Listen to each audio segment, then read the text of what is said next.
Mossad series தான் நம்ம வந்து பார்த்துட்ருக்கோம். கிட்டத்தட்ட 12 பாகங்கள் வந்து பார்த்து முடிச்சாச்சு. இன்னமும் இருக்குது. இப்போ அதுக்கு இடையில நம்ம வந்து சிஏஏவோட அந்த எப்படி வந்து அவங்க ஃபார்ம் ஆனாங்கங்கிறதையும் நம்ம வந்து பார்க்கலாம். ஸோ மொசாடும் சிஏஏயும் வந்து நம்ம சைமல்டேனியஸாக நம்ம வந்து பார்க்கலாம். 1939 செப்டம்பர் 1 நாசி படை போலாண்டுக்கு போகிறாங்க. போலாண்டை வந்து அட்டாக் பண்ணுறாங்க. 2ஆம் உலகப் போர் அப்படிங்கிறது வந்து ஆரம்பமாகுது. எல்லா நாடுகளுமே வந்து 2ஆம் உலகப் போரில் வந்து ஈடுபடுறாங்க. இதில் ஒரே ஒரு நாடு மட்டும் எதுலேயுமே வந்து கலந்து கொள்ளலை. இந்த உலகப்போர் மூலயமா நம்ம நாட்டுக்கு ஏதாவது ஒரு ஆதாயம் கிடைக்குமா அப்படின்னு பார்த்துட்ருக்குறாங்க. அதுக்கான வேலைகளையும் வந்து கண் இமைக்காமல் பார்த்துட்ருக்குறாங்க. அந்த நாடு வேறு யாரும் இல்லைங்க, அது நம்ம அமெரிக்கா தான். 2 பக்கமும் நாங்கள் வந்து சப்போர்ட் பண்ணுறோம் அப்படின்னு வந்து அவங்க இருக்கிறாங்க. சப்போர்ட் அப்படின்னா நீங்கள் என்னன்னு கேட்கலாம். சப்போர்ட் அப்படின்னா எதை மாதிரி சப்போர்ட் அப்படின்னா எல்லா நாடுகளுக்கும் தேவையான போருக்கு தேவையான ஆயுதங்களை வந்து கொடுக்கறது. இதுக்காக ஒரு ப்ரோக்ராமை வந்து கிரியேட் பண்ணுறாங்க. அந்த ப்ரோக்ராம் பேர் தான் lend and lease program. America எப்படியெல்லாம் வளர்ந்தாங்கங்கிறத நம்ம இந்த வீடியோ மூலயமா நம்ம தெரிஞ்சுக்கலாம்.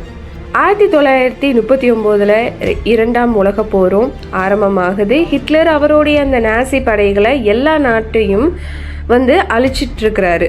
மற்ற நாடுகள் எல்லாம் போர் தொட்டுருக்குறாங்க. 1939 இருந்து 1941 வரைக்குமே கிட்டத்தட்ட 2 வருஷம் அவங்க கிட்ட இருக்கிறது எல்லாமே வச்சு அந்த யுத்தத்துக்கான செலவுகளை எல்லாத்தையுமே வந்து பார்த்துக்கிறாங்க. எல்லாம் காலி ஆயிடுச்சு. இந்த நேரத்தில் அமெரிக்கா நாங்கள் உதவுறோம் அப்படின்னு வந்து என்ட்ரு ஆகுறாங்க. பிரிட்டன் சொல்கிறாங்க, இதற்காக நாங்கள் வந்து லெண்ட் அண்ட் லீஸ் ப்ரோக்ராமை வந்து கிரியேட் பண்ணியிருக்கோம், உங்களுக்கு தேவையான உதவிகளை வந்து செய்கிறோம் அப்படின்னு வந்து சொல்கிறாங்க. இந்த லெண்ட் அண்ட் லீஸ் ப்ரோக்ராமுக்கு இவங்க அமெரிக்கா வந்து அனுமதி வாங்கி வச்சிருக்கிறாங்க. அக்டோபர் 1941 இதில் வந்து எவ்வளவு பணம் அலோகேட் பண்ணியிருக்காங்க அப்படின்னாக்கா $5 பில்லியன், அதாவது 37,000 கோடி ரூபாயை வந்து அலோகேட் பண்ணியிருக்கிறாங்க.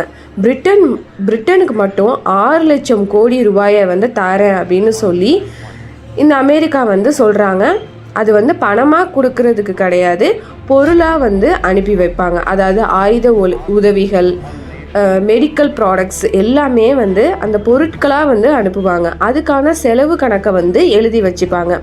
பிரிட்டன் மட்டும் இல்லாமல் வேறு யாருக்கெல்லாம் வந்து அமெரிக்கா ஹெல்ப் பண்ணுறாங்கன்னா சைனா, சோவியத் யூனியன், ரஷ்யா அப்படின்னு கிட்டத்தட்ட 40 நாடுகளுக்கு உதவுறாங்க. இந்த 40 நாடுகளுக்கும் வெப்பன்ஸை வந்து சப்ளை பண்ணுற அப்படின்னு சொல்லி அந்த நாடுகள்கிட்ட உள்ள செல்வங்களான அந்த தங்கம், வெள்ளி போன்ற எல்லாத்தையுமே வந்து பிடுங்கிக்கிட்டு வெப்பன்ஸை வந்து சப்ளை பண்ணுறாங்க. இதில் வந்து பாதிக்கப்படுற நாடு யாருன்னு பார்த்தாக்கா ஜப்பான் தான். ஜப்பான் வந்து என்ன நினைக்கிறாங்கன்னா, நம்மளை இப்படி வந்து அடிக்கிறாங்களே, இதுக்கு காரணம் யாருன்னு பார்த்தா அவங்க வந்து என்னன்னு கண்டுபிடிக்கிறாங்கன்னா அமெரிக்கா தான் இதுக்கெல்லாம் காரணம் அப்படின்னு வந்து நினைக்கிறாங்க. ஜப்பான் என்ன தான் ஒரு சின்ன நாடாக இருந்தாலும் இதுக்கு வந்து காரணமாக இருக்கிற அந்த அமெரிக்காவை வந்து நம்ம எப்படியாவது அடிக்கணும் அப்படின்னு வந்து நினைக்கிறாங்க. 1941 டிசம்பர் 7ஆம் தேதி பேர்ல் ஹார்பர், அதாவது ஹவாய் தீவில் இருக்கிற அந்த அமெரிக்காவுடைய ஒரு முக்கியமான துறைமுகம் தான் இந்த பேர்ல் ஹார்பர். இதை வந்து அடிக்க நினைக்கிறாங்க ஜப்பான். இப்போ பேர்ல் ஹார்பருடைய அந்த சென்டருக்கு வந்து ஒரு மெசேஜ் வருது. என்ன அப்படின்னாக்க, நீர்மூழ்கி கப்பல் வந்திருக்கு, என்னன்னு பாருங்க அப்படின்னு சொல்கிறாங்க. ஆனால் கண் இமைக்கிற நேரத்துக்குள்ளே ஜப்பான் வந்து பேர்ல் ஹார்பரை வந்து அடிக்கவும் ஆரம்பிக்கிறாங்க. கிட்டத்தட்ட 10 மணி நேரம் பாம் பிளாஸ்ட் ஆகிட்டே இருக்குது. 6 ஏர்கிராஃப்ட் கேரியர்ஸ், 23 ஃப்ளைட் சப்மெரைன்ஸ், 414 ஏர்கிராஃப்ட். இந்த செய்தி வந்து வேகமாக எல்லா நாட்டுக்கும் பரவ ஆரம்பிக்குது. அமெரிக்கா வந்து இது மிகப்பெரிய அவமானமாக வந்து நினைக்கிறாங்க. இந்த நேரத்தில் தான் யூஎஸ், அதாவது 2ஆம் உலகப் போருக்குள்ளே வந்து என்ட்ரு ஆகுறாங்க. 7 டிசம்பர் 1941 இதில் தான் அமெரிக்கா வந்து என்ட்ரு ஆகுறாங்க. எல்லாருக்கும் வந்து ஒரு என்ன கொஷின் பண்ணுறாங்க அப்படின்னாக்கா, அமெரிக்கன் நேவிட்ட வந்து இவ்வளோ கேர்லெஸ்ஸாக எப்படி இருந்தாங்க அப்படின்னு கேள்விகளை கேட்க ஆரம்பிக்கிறாங்க. இப்போ அமெரிக்கா வந்து ஜப்பான் எப்படி நம்மளை அட்டாக் பண்ணாங்கங்கிறத வந்து இன்வெஸ்டிகேட் பண்ண ஆரம்பிக்கிறாங்க. ஜப்பான் வந்து இதுக்கு முன்னாடி ஒரு ப்ரெஸ் மீட்டில் வந்து பேசியிருப்பாங்க. அதில் வந்து ரொம்ப க்ளீனாக வந்து அப்சர்வ் பண்ணுறாங்க அமெரிக்கா. இப்போ தான் அவங்க கவனிக்கிறாங்க. அதில் ஜப்பான் என்ன சொல்லியிருப்பாங்கன்னா, நவம்பர் 29 வரைக்கும் நாங்கள் வந்து டைம் கொடுக்குறோம். இதில் வந்து அமெரிக்கா இந்த லெண்ட் அண்ட் லீஷ் ப்ரோக்ராமை வந்து ஸ்டாப் பண்ணலை அப்படின்னா இதுக்கான பதிலடி எங்கள்கிட்ட இருந்து வரும் அப்படின்னு வந்து சொல்கிறாங்க. அதே மாதிரி டிசம்பர் 1, 1941 அமெரிக்காவில் உள்ள ஜப்பான் தூதரகத்தில் வந்து ஒரு சீக்ரெட்டான மெசேஜும் போயிருக்கு. அதில் என்னென்னா, இம்போர்ட் ஃபைல்ஸ் மட்டும் எடுத்துக்கிட்டு பேலன்ஸ் ஃபைல்ஸ் எல்லாத்தையுமே வந்து எரிச்சிருங்க அப்படின்னு வருது. அமெரிக்கன் நேவிக்கு ஜப்பான் வந்து சப்மரைன் எங்கே போயிருக்கு அப்படிங்கிற ஒரு டேட்டா வந்து கிடைக்கல. ஏன்னா அமெரிக்கா வந்து நம்ம நாட்டுக்கு எதிராகவே இந்த ஜப்பான் வந்து திரும்புவாங்க அப்படின்னு அவங்க கொஞ்சம் கூட நினைக்காத ஒரு நேரத்தில் இதெல்லாம் நடந்திருக்கு. மிலிட்ரி நேவி மட்டும் பத்தாது, இதெல்லாம் பார்த்துக்க நமக்கு ஒரு உளவுப்படை வேணும் அப்படின்னு நினைக்கிறாங்க அமெரிக்கா. அந்த நேரத்தில் தான் சிஏஏவும் ஃபார்ம் ஆகுது. சரி, இது இருக்கட்டும். சோவியத் யூனியன் வந்து அமெரிக்காவுடைய பகை நாடு தான். அப்போ இந்த பகை நாடுகள் தானே, என்னதான் பகை நாடுகளாக இருந்தாலுமே இந்த லெண்ட் அண்ட் லீஷ் ப்ரோக்ராம் மூலியமாக கிட்டத்தட்ட அமெரிக்கா சோவியத் யூனியனுக்கு 11,000 விமானங்களும் 6,000 பீரங்கிகள், ஆன்டி டேங்க் எக்யூப்மெண்ட், 3 லட்சம் கவச வாகனங்கள், இதை வந்து பகை நாட்டுக்கே வந்து இந்த லெண்ட் அண்ட் லீஸ் ப்ரோக்ராம் மூலியமாக உதவி செஞ்சுருக்கிறாங்க. இதுக்கப்புறமா தான் பேர்ல் ஹார்பர் அட்டாக்கும் நடந்திருக்கு. சிஏஏவும் உள்ளே வர்றாங்க. இந்த பேர்ல் ஹார்பர் அட்டாக் அப்புறமா தான் 2ஆம் உலக போருக்குள்ளேயே அமெரிக்கா என்ட்ரு ஆகிறாங்கங்கிறது நம்ம எல்லாத்துக்குமே தெரிஞ்ச ஒரு விஷயந்தான். அவங்களுக்கான ஒரு உளவு அமைப்பு தேவை அப்படின்னு நினைக்கிறாங்க. சிஏஏவும் ஃபார்ம் பண்ணுறாங்க.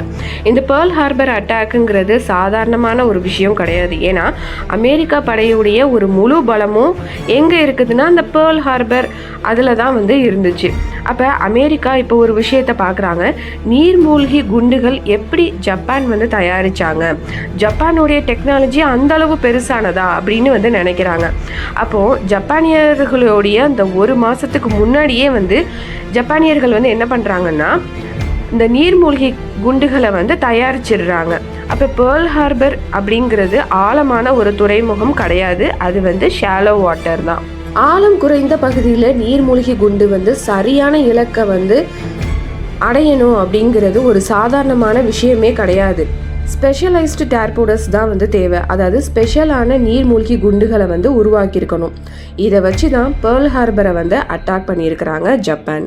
இந்த பேர்ல் ஹார்பர் அட்டாக் அப்புறமா அமெரிக்கா 2ஆம் உலக போருக்குள்ளே என்ட்ராகி உலகப்போர் முடிகிறதுக்கு முன்னாடியே ஜப்பான் மேலே 2 அணுகுண்டுகளை வந்து வீசுவாங்க. எங்கன்னா ஹிரோஷிமாலையும் நாகசாகிலையும். ஏன் இந்த 2 குண்டுகளை வந்து அவங்க வீசுகிறாங்கன்னா, அப்போ தான் அமெரிக்கா மேலே உள்ள அந்த பயம் வந்து என்றைக்குமே வந்து மற்ற நாடுகள் வந்து நம்ம மேலே ஒரு பயம் வந்து இருந்துக்கிட்டே இருக்கணும், அந்த பயம் வந்து குறைஞ்சிடக்கூடாது அப்படின்னு வந்து நினைக்கிறாங்க. இந்த அமெரிக்கா வந்து இந்த லெண்ட் அண்ட் லீஷ் ப்ரோக்ராம் மூலியமாக நிறைய நாடுகளுக்கு உதவி பண்ணியிருக்கிறாங்க.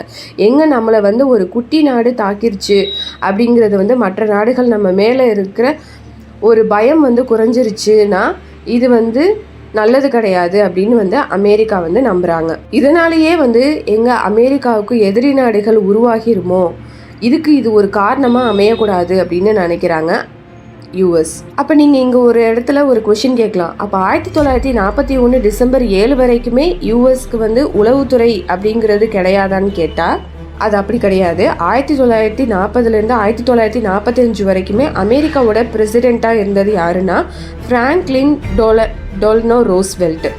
இவருடைய நண்பன் யார் அப்படின்னு கேட்டாக்கா வைல்டு பில். அதாவது அவருடைய உண்மையான பேர் வந்து வில்லியம் ஜே டொனாவன். இவர் வந்து ஒரு போராட்ட வீரர், இவர் வந்து ஒரு லாயரும் கூட. இந்த 1ஆம் உலக போரில் வந்து மிகப்பெரிய ஒரு படையை நகற்றியது யார் அப்படின்னு கேட்டாக்க அது வந்து இந்த வில்லியம் ஜே டொனாவன் தான். யுத்தம் செஞ்சதுனால உயரிய விருதுகளும் வந்து இவருக்கு கிடைச்சிருக்கு. இவர் லாயர் மட்டும் கிடையாது, ஒரு உளவாளியும் தான். இந்த டொனாவன் வந்து ரோஸ்வெல்ட்டை வந்து என்ன சொல்கிறாருன்னா, நம்ம நாட்டுக்கு ஒரு உளவுத்துறை தேவை அப்படின்னு வந்து சொல்கிறாரு.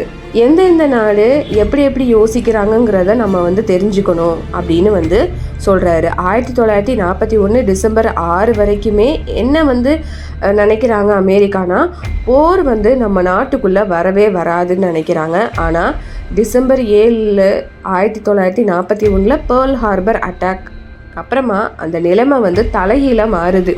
யுத்தங்கிற ஒரு விஷயம் அந்த நாட்டுக்கு வந்துக்கிட்டே இருக்குது. 2ஆம் உலக போர் முடிகிறதுக்கு வந்து காரணமாக இருக்க போகிறது அமெரிக்கா, அதாவது தன்னுடைய நாடு தான் வந்து காரணமாக இருக்க போகுது அப்படிங்கிறதே அந்த நாட்டுக்கு அப்போ தான் தெரிய வருது. 2ஆம் உலக போர் முடிகிறதுக்கு காரணமாக இருந்தது யாருன்னு கேட்டால் அமெரிக்கா அப்படின்னு சொல்லுவாங்க.